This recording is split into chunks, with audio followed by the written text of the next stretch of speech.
नमस्कार दोस्तों, जय श्री राम। आपका स्वागत है आपके अपने चैनल वास्तु विजय में।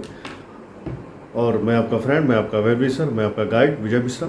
आज हम बात करने वाले हैं आगामी गंगा दशहरा के उपलक्ष्य में गंगा दशहरा को कैसे हम सफल बनाएं, कैसे ये गंगा दशहरा हमारे जीवन के तमाम कष्टों से हमको फ्री कर दे, कैसे हमारे जीवन के कष्टों से हम मुक्त हो जाएं, कैसे हम गंगा दशहरा पर कुछ उपाय करके अपने जीवन के कष्टों को कम कर सकें, ख़त्म कर सकें और अपने पितरों के प्रति जो हमारा कर्तव्य है उससे भी हम कुछ हद तक ऋण हो सकें।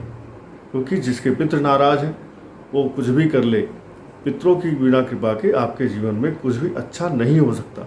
ये बात आप लिख करके कहीं पर रख लीजिए। यदि आपके कुल देवी कुल देवता आपके पितृ आपसे नाराज हैं तो आपके जीवन में कष्ट कभी ख़त्म नहीं हो सकते हैं। क्यों? क्योंकि आप देखेंगे कुल देवी और कुल देवता का महत्व आप इससे समझिए कि रामायण में देखेंगे तो रामायण में मेघनाथ आखिर में किसकी पूजा करने जाता है?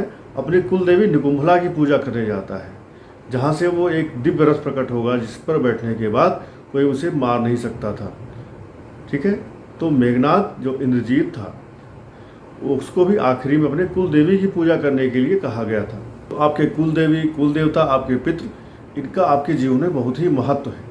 तो ज्येष्ठ माह जो कि चल रहा है, जेठ माह के शुक्ल पक्ष की जो 10वीं तिथि होती है, इसको पड़ता है गंगा दशहरा। इस तिथि को गंगा दशहरा के रूप में हमारे सनातन धर्म में माना जाता है और पूजा की जाती है, दान किया जाता है, तब किया जाता है, धर्म के तमाम काम किए जाते हैं।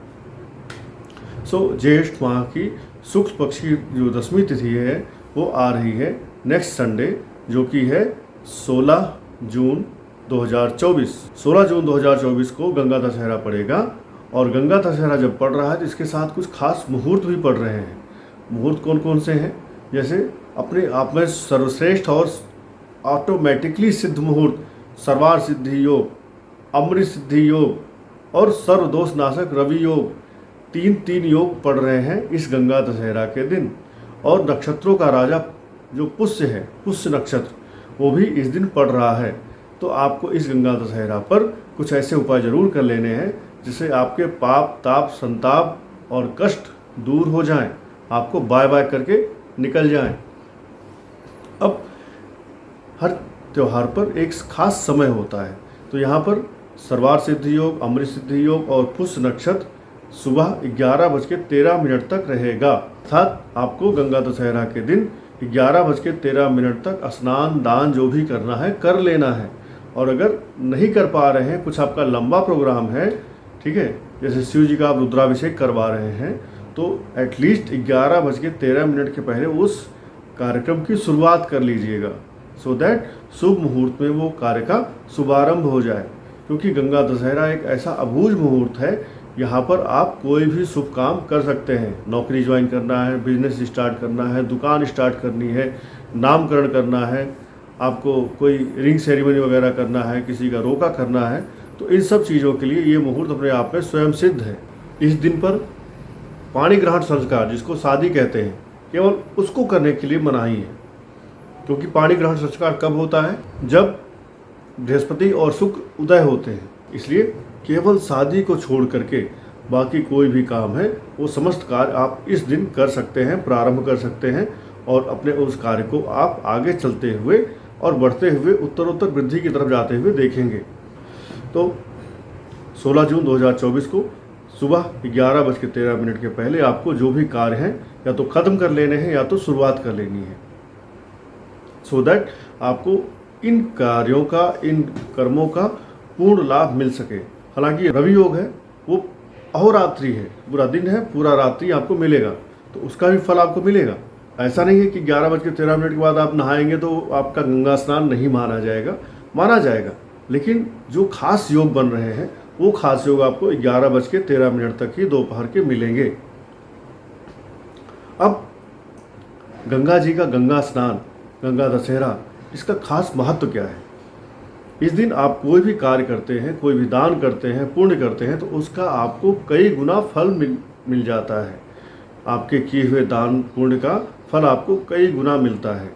सपोज आप किसी को 100 रुपये देते हैं तो आपको 100 रुपये वापस कर रहा है, और आप कभी किसी को 100 रुपये दो और आपको 1000 रुपये दे तो आपका कई गुना बढ़ के मिल रहा है। ठीक है, ऐसे ही इस दिन किए हुए पुण्य का लाभ आपको कई गुना बढ़ के मिलता है। तो आपके जीवन में यदि कोई कष्ट है, कोई अभाव है, तो उसके लिए कई सारे उपाय हैं जिनकी हम 1 बाय 1 स्टेप बाय स्टेप बात करेंगे, उन पर हम चर्चा करेंगे। आप उनमें से अपने समस्या के अनुसार कोई भी उपाय कर सकते हैं। गंगा दशहरा पर आपको करना क्या है? गंगा दशहरा पर आपको कोशिश करनी है कि इस दिन आप गंगा स्नान करने जाएं। आपके आसपास यदि गंगा नदी है तो बहुत अच्छा, गंगा नदी नहीं है तो नर्मदा, कावेरी, यमुना, सरयू जो नदी हैं आप उनमें ही नहाएं, और नहाते समय हर हर गंगे कह के नहाएं, या फिर गंगे च यमुने च गोदावरी सरस्वती नर्मदा सिंधु कावेरी जले अस्मिन् सन्निधिं कुरु, इस मंत्र को कहते हुए अगर आप नहाते हैं तो समझिए आपकी उस दिन की गंगा स्नान अपने आप में श्रेष्ठ है। और अगर आप गंगा स्नान करने या किसी पवित्र नदी का स्नान करने नहीं जा सकते हैं तो अपने घर के पानी में ही 2 बूंद गंगा जल डालिए और हर हर गंगे कहते हुए नहाइए, और नहाने के बाद पूरे घर में गंगा जल छिड़किए, तो आपका गंगा स्नान का पुण्य आपके घर पे ही मिल जाएगा। अब गंगा स्नान करने के बाद पास के ही किसी शिवलिंग या किसी मंदिर में जल चढ़ाइए, शिव जी का अभिषेक करिए, और शिव जी का अभिषेक करके उनसे प्रार्थना करिए जो भी आपके पास समस्या है। अब अलग अलग समस्या के लिए हम अलग अलग उपाय की भी बात करेंगे। तो बात कर लेते हैं सबसे पहले आपके पास समस्या है अगर धन की, क्योंकि बाबा तुलसीदास ने लिखा है नहीं दरिद्र सम दुख जग माही। अगर दरिद्रता है, गरीबी है, धन का अभाव आपके पास चल रहा है तो आपको क्या करना है? चांदी का एक चौकोर टुकड़ा आपको ले करके रखना है। कैसा चौकोर? स्क्वायर, आयत के नहीं, स्क्वायर के जैसे, वर्ग के जैसे चांदी का एक टुकड़ा लेकर के रखिए, और गंगा दशहरा के दिन किसी तांबे के बर्तन में या पीतल के बर्तन में गंगा जल डालिए और उस गंगा जल में वो चांदी का टुकड़ा डाल दीजिए। अब इस पात्र को, इस बर्तन को अपने घर के पूरब उत्तर दिशा के बीच का जो ईशान कोण होता है यहाँ पर इसको रख दीजिए, और इसको रखा रहने दीजिए डेली। जब भी आपको समय मिले 15 दिन महीने पे इसको देखते रहिए। अगर इसका गंगा जल का लेवल कम हो गया है, सूख गया है, तो दोबारा इसमें गंगा जल भर दीजिए, सो दैट ये हमेशा भरा रहे। ऐसा करने से आपके पास धन का जो अभाव है, धन की जो दरिद्रता है वो दूर हो जाएगी। क्यों? क्योंकि तांबा है मंगल जिसके पात्र में आप रख रहे हैं, और चांदी है चंद्रमा। जब मंगल और चंद्रमा मिलते हैं तो ये बन जाता है अपने आप में एक लक्ष्मी योग। ठीक है, तो इसलिए तांबे और पीतल के बर्तन में ही गंगा जल को स्थापित करना चाहिए, रखना चाहिए।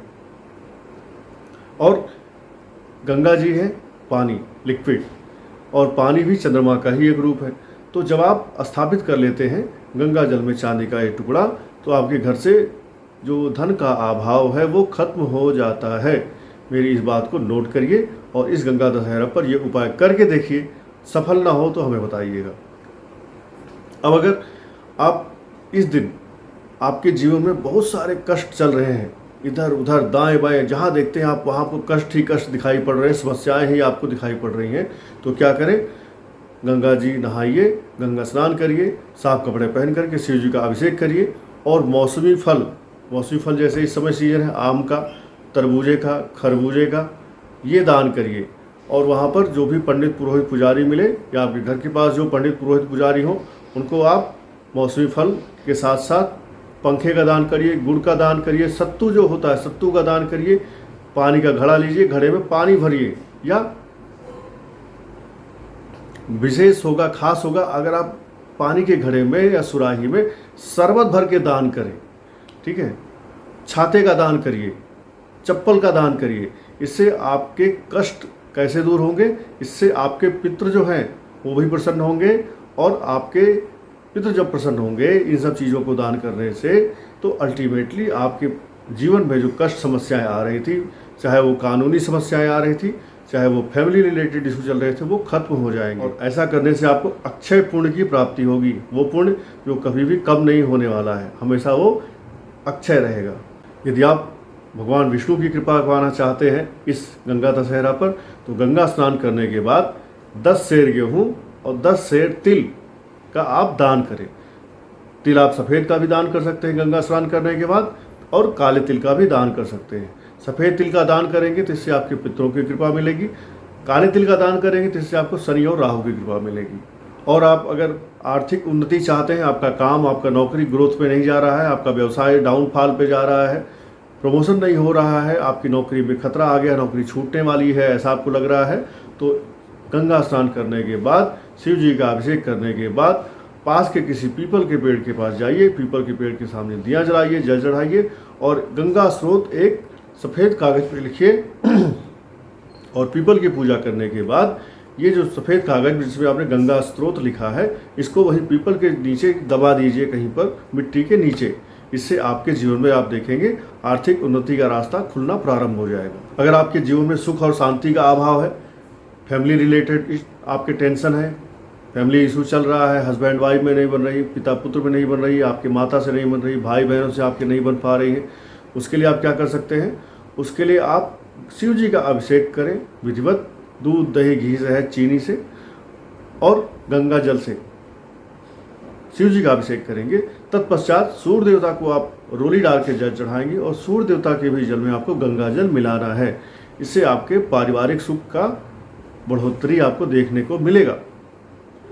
साथ ही आपके परिवार में अगर कलह बढ़ती जा रही है तो आप क्या करें? शिव जी का अभिषेक करें अपने घर के अंदर और शिव जी के अभिषेक करने के बाद एक नारियल ले लें और एक काला धागा ले लें अपनी लंबाई के बराबर। इस नारियल को काले धागे से लपेट लें और शिव जी के अभिषेक करने के बाद उनके बगल में इस नारियल को रख दें और शाम को इस नारियल को उठाकर ले जा करके जल प्रवाह कर दें। और जल प्रवाह करते समय आपको ध्यान ये रखना है कि पलट करके आपको पीछे नहीं देखना है। बस घर आ जाइए, हाथ मुँह धो लीजिए। आपके घर में जो कलह समस्याएं आ रही थी, टेंशन आपकी जो बढ़ रही थी, आप देखेंगे धीरे धीरे धीरे वो डाइल्यूट होना शुरू हो जाएंगी। और अगर आप शरबत भरी सुराही, शरबत भरा घड़ा दान करते हैं तो इससे आप पाप से मुक्त होकर के मोक्ष के भी अधिकारी बन पाएंगे। अगर दान करने के लिए श्रेष्ठ वस्तुएं देखी जाए इस दिन पे, तो कौन कौन सी वस्तुएं हैं जो श्रेष्ठ हैं इस दिन को दान करने के लिए? तो वो है अन्न का दान, वस्त्र का दान, घी का दान, सोने का दान, जमीन का दान और पूजन सामग्री का दान, श्रृंगार सामग्री का दान, नमक का दान, शक्कर का दान आदि। इन सब का दान करने से आपको अक्षय पुण्य की प्राप्ति होती है। ये चीज़ें बेस्ट हैं इस दिन दान देने के लिए। और गंगा जी में आपको 3 डुबकी, 5 डुबकी, 7 डुबकी या 11 डुबकी मारनी है। और गंगा जी में जब आप डुबकी मारें तो आपको एक मंत्र पढ़ना है गंगा जी का। वो मैं आपको मंत्र बताता हूँ, जिस मंत्र के पढ़ने से सोने पे सुहागा होगा, आपको पुण्य प्राप्ति में लाभ मिलेगा। मंत्र है ओम नमो गंगाय विश्वरूपिणी नारायणी नमो नमः। तो मैं आशा करता हूँ इस गंगा दशहरा पर आप अपने जीवन के हर उस महत्वपूर्ण काम को करने का प्रयास करेंगे जो काफ़ी टाइम से पेंडिंग था, जो आप करना चाहते थे बट सही समय के अभाव में या किसी चीज़ की समस्या की वजह से आप कर नहीं पा रहे थे। So be ready, be prepared and do that work so that you can get success in your life. Okay? जय श्री राम, आपका दिन शुभ हो। हर हर महादेव।